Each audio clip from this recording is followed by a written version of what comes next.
reviewing, I think it's round 4. We're going to be reviewing round 4 of the FA Cup today. So I'll be going through, talking through most of the games. Some of the games are going to a bit more depth. Others sort of just gloss over. But yeah, it was a very, very good round, I'll say, of the FA Cup this weekend.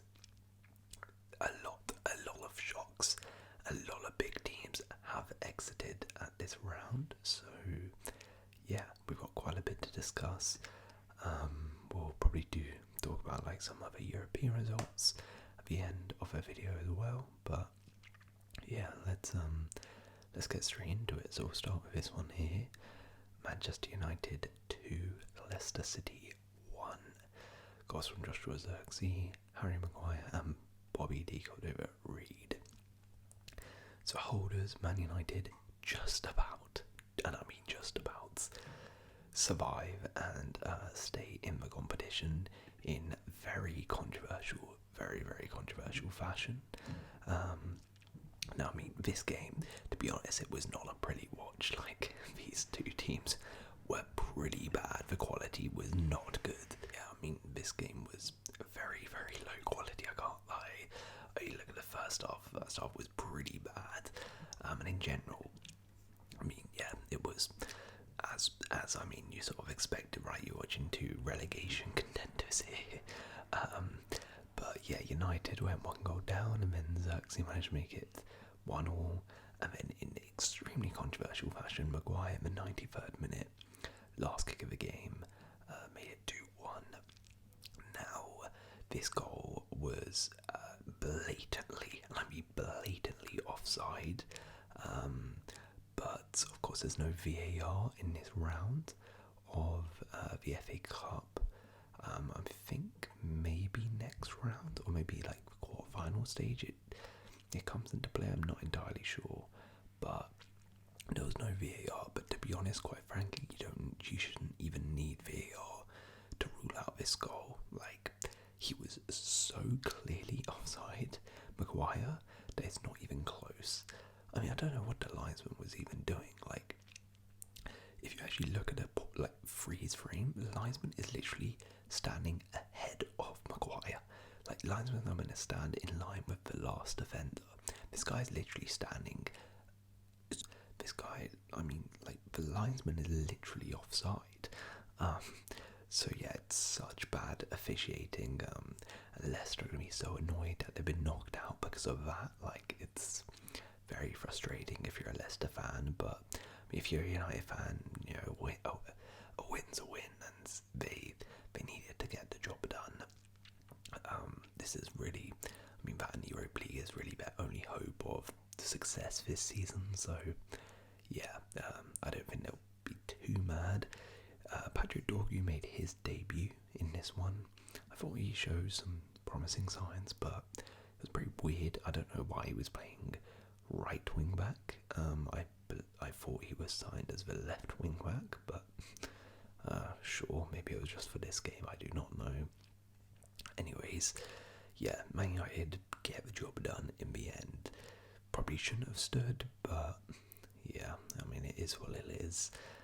Leicester, I mean, I don't think they were really planning on winning the FA Cup. They have much bigger priorities to stay in the division, right? So it is what it is for them. They'll be annoyed about the manner of the defeat, but yeah, it's not really the end of the world. Leeds 0, Millwall 2. 2 goals from Aziz. I don't actually know what this guy's first name is. It Finn Aziz? Femi Aziz. Okay, Femi Aziz with a brace. Yeah, Millwall, maybe a little bit of a shock here. Leeds doing very well in the Championship at home. Maybe expected to win this game, but Millwall come out on top. Leeds were maybe the better side in this one. Had 2 big chances. All the possession, higher XG, but couldn't put those chances away. Millwall defended resolutely. But to be fair, I mean, you look at the team here. Leeds, they rotated massively here. Rotated a lot. So, like, they've got a Chambers guy, Matteo Joseph. Yeah, they rotated heavily because of course they're focused on getting promotion. FA Cup is not really their priority, so that's probably the main reason they lost. I don't think they really care that they've been knocked out. Right. Next up, we have Leyton, Orient. Oh, wait, oops, did not mean to do that. We have Leyton, Orient 1, Manchester City 2. Own goal from Stefan Ortega, goal from Kuznov, and a goal from Kevin De Bruyne. Manchester City just about avoid a shock exit, and one of the worst cookout sessions you ever see on this channel. Just about beating League One Leyton Orient. I mean, wow. I was watching this one live, and when this goal went in from Jamie Donnelly, I know it's class of an Ortega goal, but I'm giving it to Donnelly. I mean, I was going crazy. I was like, there's no way, surely not. Surely Man City are not going to lose to League One opposition. But Orient held on for a very, very long time. They defended so well. You have to give it to them. They defended absolutely amazing. And I mean, that goal was ridiculous from Jamie Donnelly. That was ridiculous. Absolutely ridiculous goal. Fair play to him. And I mean, they even had a couple other chances. Like Charlie Kelman had a good chance as well. Like they had 13 shots, 2 big chances against Manchester City. I know Man City won in the end, but how embarrassing is that? Like, honestly, like, it probably should have scored 2, which is crazy. Obviously, City were the better side in this one. I mean, they had 7 big chances in this one, but I mean, it's pretty embarrassing that they had to sub on Kevin De Bruyne, Phil Foden, but John Stones to get a job done versus League One opposition. Really, it's pretty embarrassing. Yeah, both substitute come on and score. I mean, nice moment for Kuznov, given how disastrous his debut was, to get a goal. Pretty good. And yeah, Kevin De Bruyne comes on and scores. But I mean, to be honest, that's probably the biggest, like, I guess, sign of how good Orient were, that they had to sub on De Bruyne, and in the 80th minute De Bruyne scored. So yeah, huge shout out to Leyton Orient. Well done to them. What a Brazilian fight that was. But what an embarrassment for Man City. This is not good preparation for Real Madrid midweek. This is not really what you want to see from Manchester City at all. And also Nico Gonzalez, an awful debut for him because he got injured in this one. But it was an impact injury, so I'm guessing he'll probably be okay for Madrid. But I'm sure you wanted Pep to use this as sort of like a warm-up game for him to get used to the team, and then maybe chuck him in for Madrid. But I'm not sure if he'll play now, to be honest. But well done to Orient. Well done to Orient in this one. Coventry 1, Ipswich 4. Comes from Joel Latter. I don't know how you say this guy's name. Goal from George Hurst, 2 from Jack Clark, and 1 from Jaden Philogene. Yeah, Ipswich absolutely battered Coventry in this one. It wasn't really close. Lampard out of the cup. Yeah, Ipswich were very, very good in this game. They rotated as well, rested a couple key players like Liam Delap, Amari Hutchinson, Leif Davis, all these guys on the bench.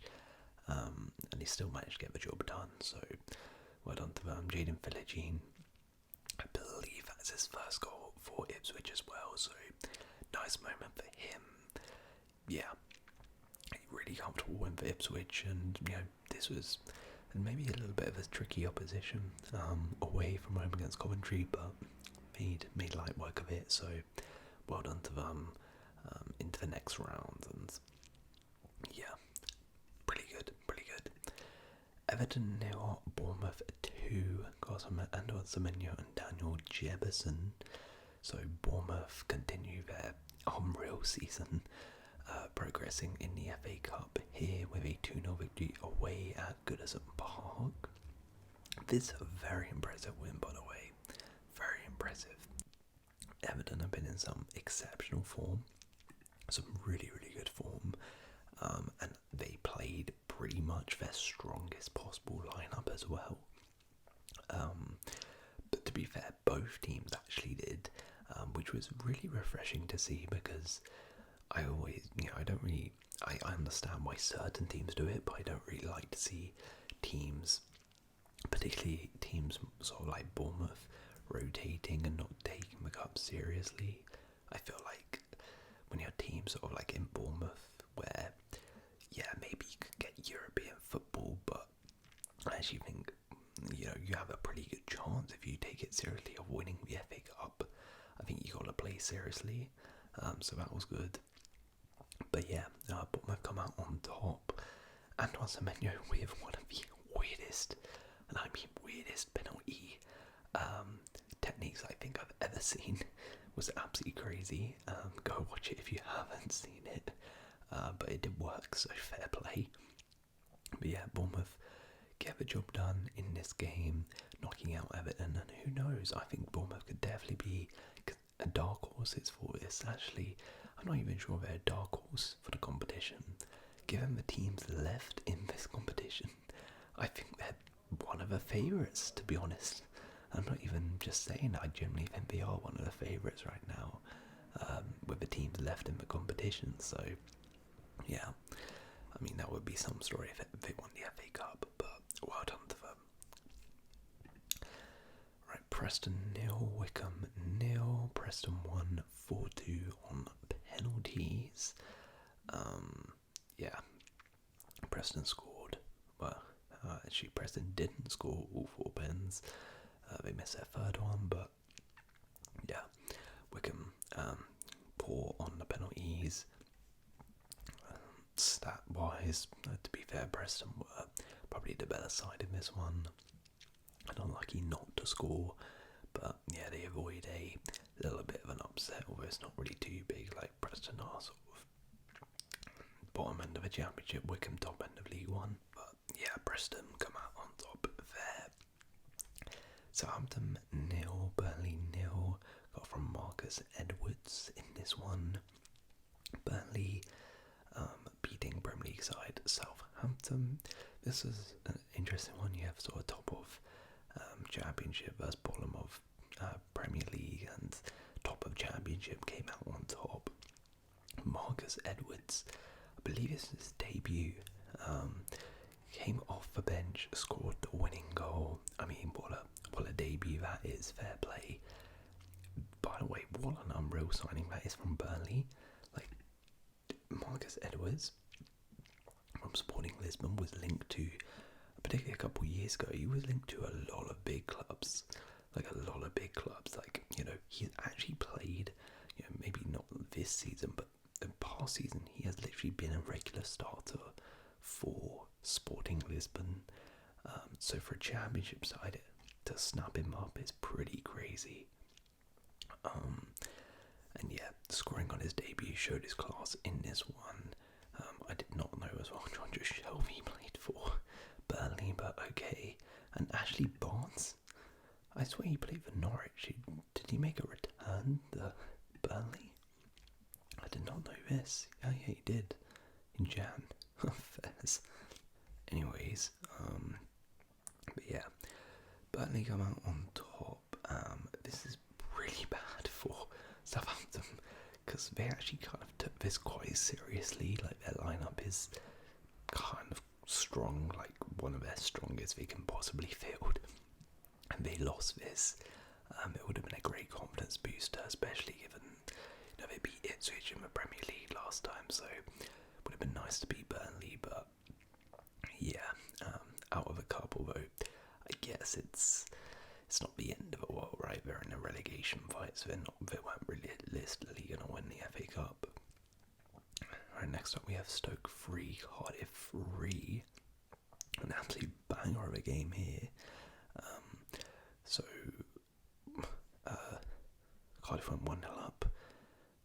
Actually, right, Cardiff went 2-0 up in 20 minutes, and then 2 goals in 4 minutes from Lewis Kumas, who I believe is on loan from Liverpool, if I'm not mistaken.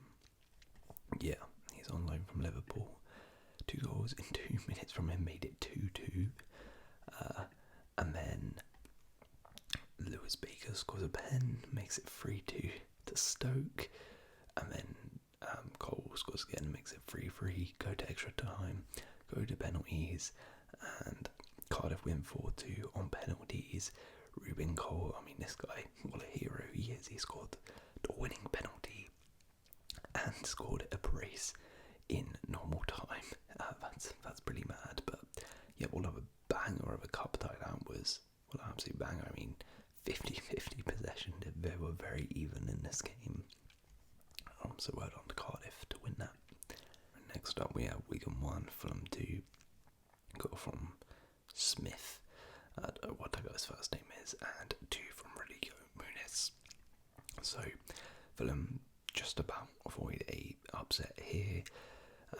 Double from Muniz gets Fulham the win in this one. I mean, yeah, they were the better side, but they weren't particularly impressive in this game, Fulham. But they did manage to just about get the job done in the end. Muniz coming up clutch.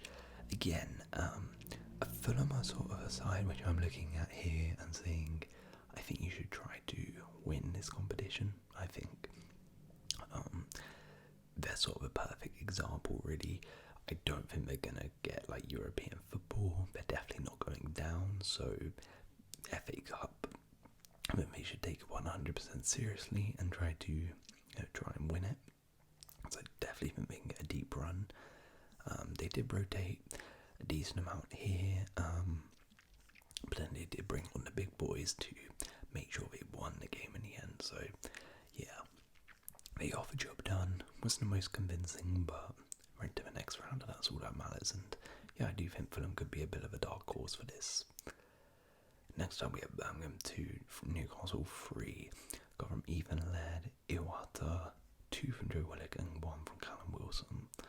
An absolute cracker of a tie. Absolutely fantastic cup tie, I must say. I was watching this one, it was so good to watch. Yeah, Newcastle come out on top in this one. Yeah, it was crazy. They just about avoided a cup exit in this one. They went 1-0 down within a minute. It was some start. And then Joe Willock, 2 goals in 4 minutes, gave them the lead. But then, 2-2 at half time. But Joe Willock laid on. I mean, Birmingham were defending so well. Particularly in the second half. But then, just, it was a tiredness, lack of concentration, lost the duels, which is going to happen sort of at that level. And then Joe Willock comes up clutch with a second goal in the 82nd minute to get them the win. I mean, even then, though, Birmingham did have a really good chance as well towards the end of the game to level it up. It was just a fantastic game. But Newcastle avoid a shock. They get the job done. Shout out to Birmingham. Definitely, gave a good account of themselves. But in the end, couldn't quite pull off the shock. We had quite a few of these, to be honest. Birmingham, Leyton, Orient, Wigan sort of come really, really close. League One opposition to knocking out the Prem side, but just fell short at the final hurdle. Either way, Newcastle, what a week for them.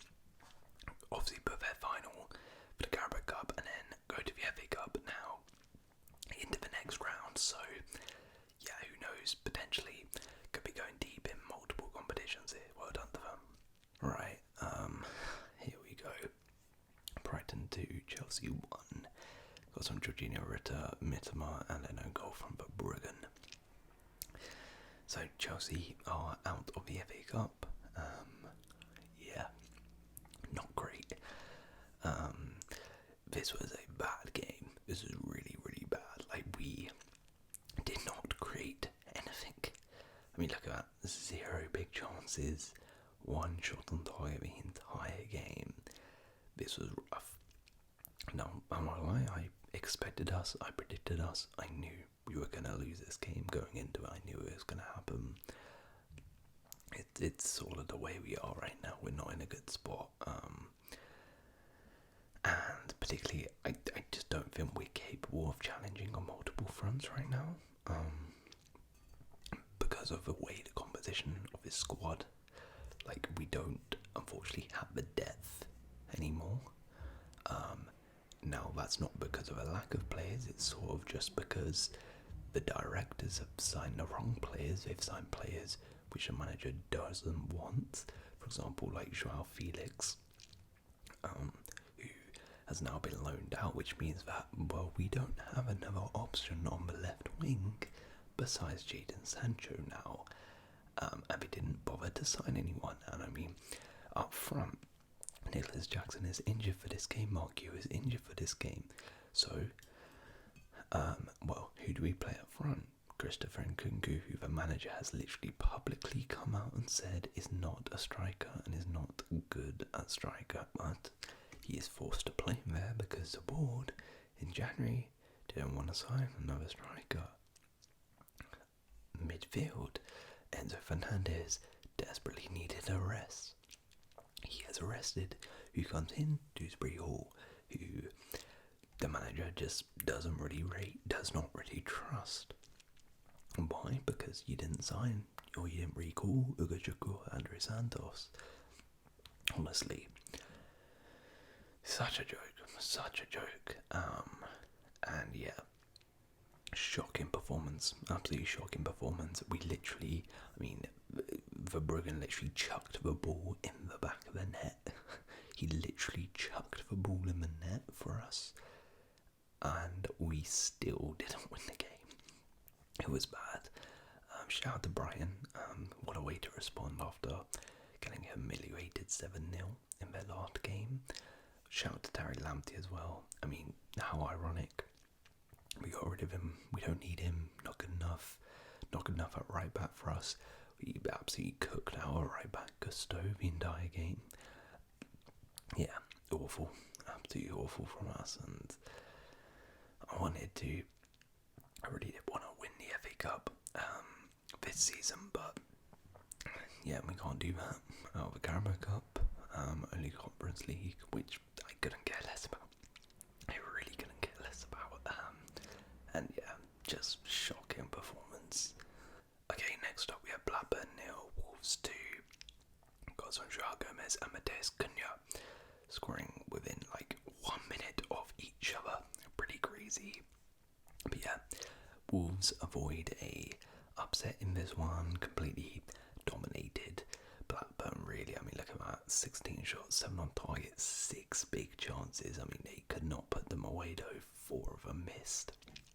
Very, very poor, but it was definitely needed.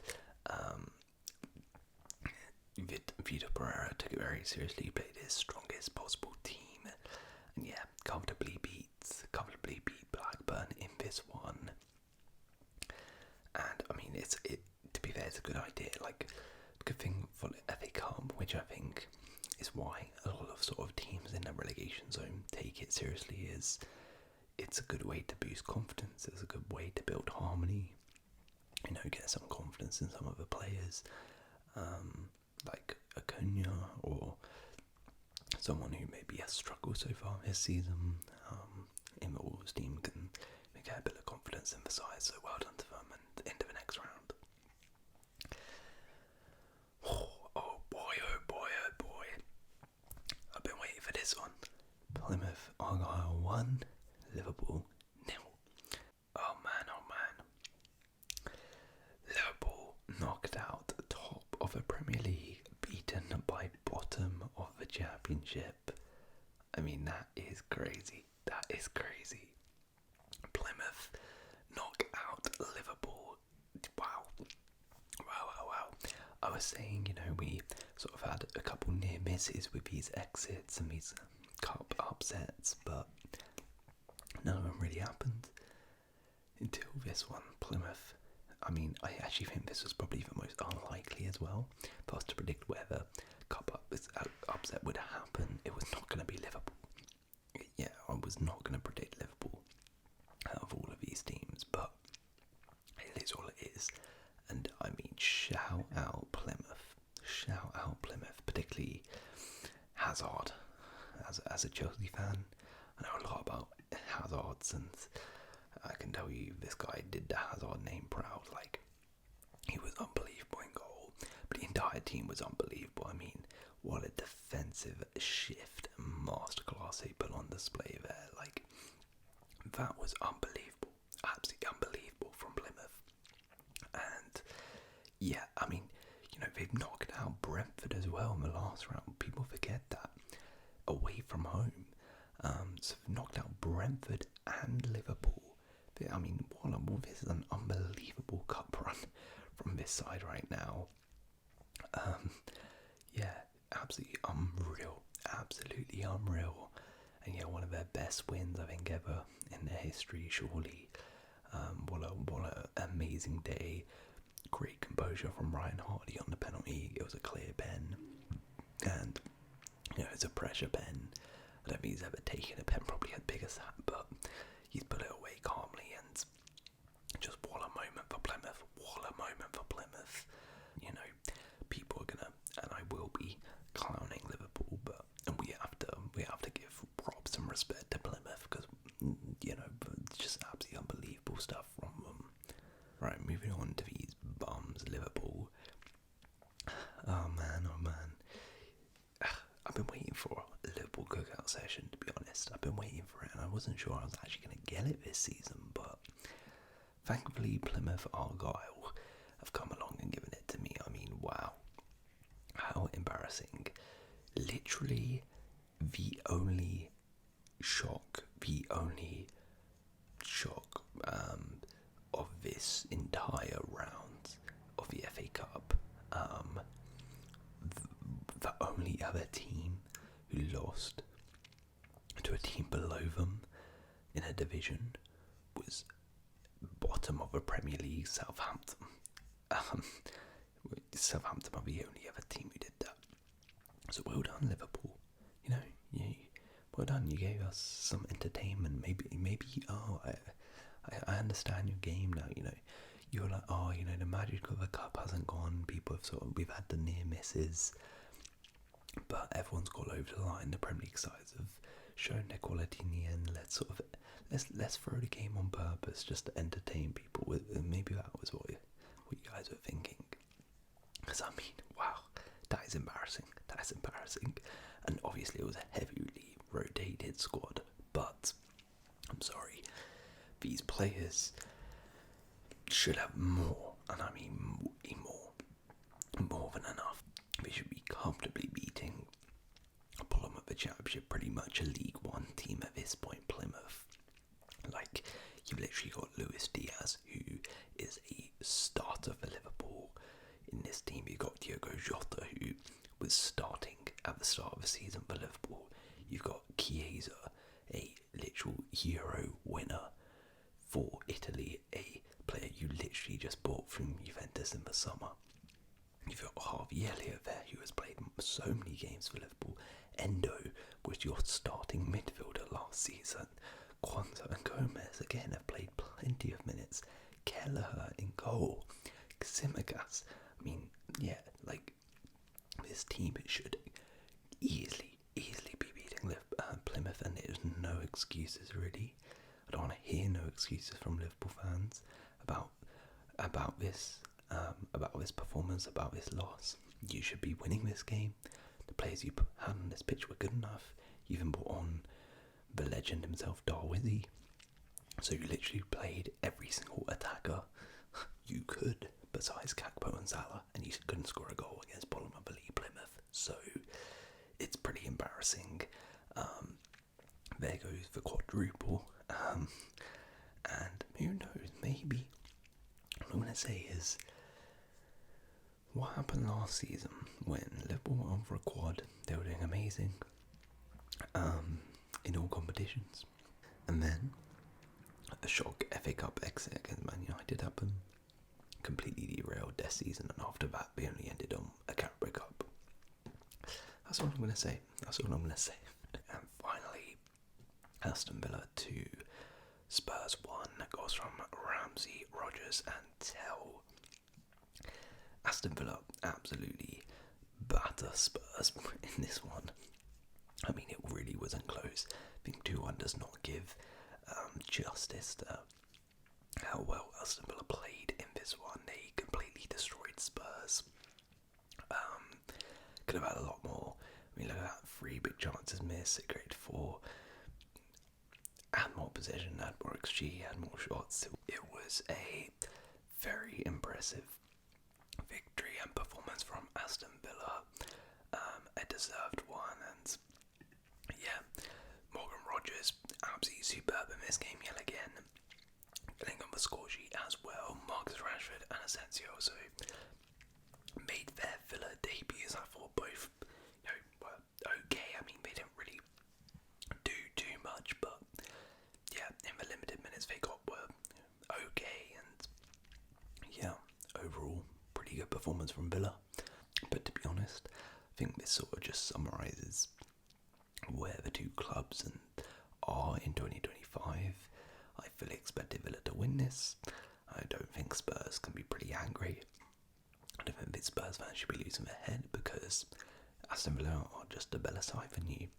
Aston Villa, particularly right now, have better players than you. They're better, more well drilled. Their tactics are better, and they're just a better team than you. So I'm not really expecting Spurs to win this game. I mean, a nice moment for Matisse Tell. He managed to get on the score sheet in this one. But I mean, just same old problems, right? Kinski, I mean, what the hell is he doing for the first goal? I do not know. Yeah, it was just awful from Spurs, and I mean, that is 1 week, 2 cups exited now. So for me, I think Ange's got to go. Like, all you have is Europa League. You have 1 competition left, and based on how they're playing, I do not believe at all they're going to win the Europa League the way they're playing. So yeah, I mean, it's Europa League or bust at this point, because FA Cup are out, Carabao Cup are out, and they're in a relegation battle in the Prem. So yeah, their season pretty much is over within the space of a week, Spurs. Anyways, those were the FA Cup games. We obviously have a couple more. But let's quickly round up with some European fixtures. So let's go to La Liga and show you what happened there, because we had a big game. We actually had a Madrid derby, and it ended 1-1. Kylian Mbappe and Julian Alvarez from the spots there. Julian Alvarez with, I mean, it's such a composed pen. I mean, he did a Penenka at the Bernabeu away from home in a Madrid derby when it's 0-0. I mean, that is fair play to Alvarez. You had an unreal game in general. But yeah, Mbappe managed to rescue a point for Real Madrid. And yeah, they split the points. I think both teams will probably take that. Very unlucky not to come away with the 3 points. So they probably were the better side in this one. But yeah, Barcelona, meanwhile, did win their game as well against Sevilla. They won 4-1, which again, another twist. Now it is so tight. Real Madrid are top with 50, 1 point behind his Atleti and 2 points behind his Barca. So this title race is honestly probably the best in Europe right now. It is unbelievable. Yeah, and suddenly Barcelona, 3 wins in a row, have managed to close that gap, which had sort of formed them. They're only 2 points behind, so big weekend there. Another big weekend in the Serie A title race as well. So Napoli actually dropped points at home versus Udinese, 1-1 in this game, while Atalanta thumped Hellas Verona 5-0. Matteo Lategui scored 4 goals in one game.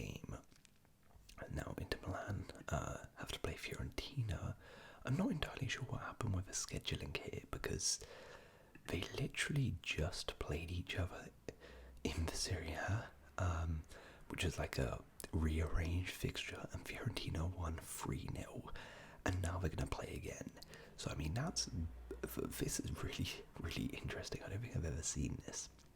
The two teams are going to play back-to-back in the league. Let's see what happens there. Let's see if Inter smoke them again. That'll be pretty mad. But we'll see what happens in that one. But this is now what Serie A is looking like. And again, Atalanta have closed that gap. They're only 5 points away from Napoli at this point.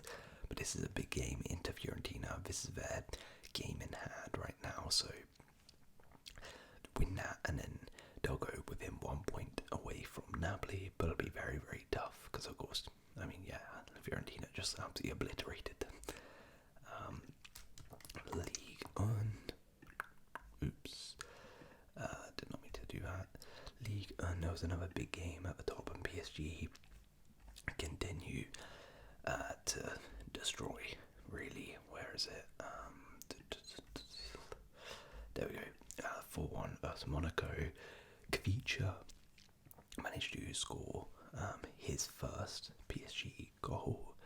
But, I mean, Ousmane Dembele with a brace. I mean, Ousmane Dembele, wow. Recently, this guy has been unbelievable. Unbelievable. Might be able to get it up here. Yeah, so look, he's got a brace in this game. He got a hat-trick in this game. He got a hat-trick versus Stuttgart. He got a goal here, brace here, goal here. What? He has scored in 1, 2, 3, 4, 5, 6 games in a row. He has scored in.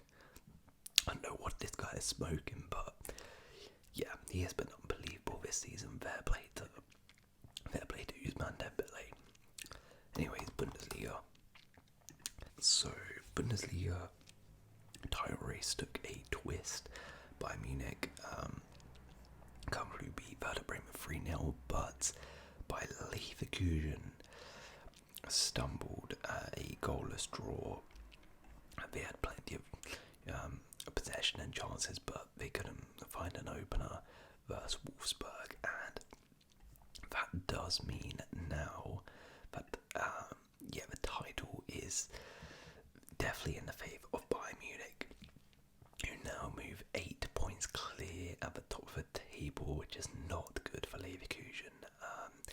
It's big game next week though, because they're going to face each other. So I think if Bayern Munich win that game, the title is probably done at that point, because it would be an 11-point lead, and I doubt Bayern Munich are going to throw that away. So could be a early title decider in the Bundesliga next week. I'll definitely cover that game and let you know what happens there. But yeah, there we go. That is the FA Cup and weekend results. Let me know your thoughts on any of the games we discussed in the comments below.